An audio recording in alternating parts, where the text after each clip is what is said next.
पंचकर्म निरोगी आणि आजारी अशा दोन्ही व्यक्तीसाठी लाभदायी आहे हे तर आपण पाहिलंच.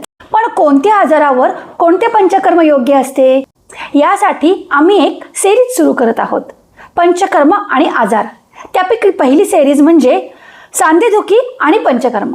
मूव्हीजमध्ये गाण्यांमध्ये पावसाळा किती छान रोमॅन्टिक वाटत असला तरी मुळात आरोग्यासाठी शरीरासाठी तो तितकाच नुकसानदायी असतो. कारण वर्षा ऋतूमध्ये वातदोषाचा प्रकोप होतो.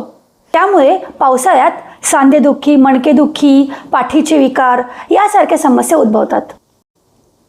बऱ्याचदा आपण वयानुसार होतच असं म्हणून दुर्लक्ष करतो किंवा ऑफिसला जायची घाई अथवा कामाचा ताण यामुळे एक पेनकिलर खातो आणि तात्पुरता आराम मिळवतो.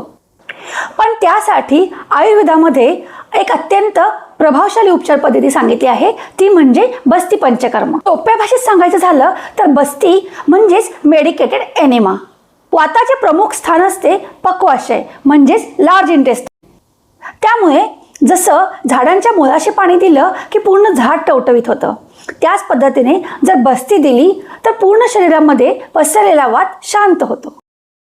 तर काढ्याने दिली जाते ती आस्थापन बस्ती आणि औषधी तेलाने दिली जाते ती अनुवासन बस्ती, असे याचे दोन प्रकार आहेत. त्याचबरोबर स्थानानुसार देखील बस्तीचे अनेक प्रकार होतात, जसे की जानू बस्ती, कटी बस्ती, मन्या बस्ती इत्यादी.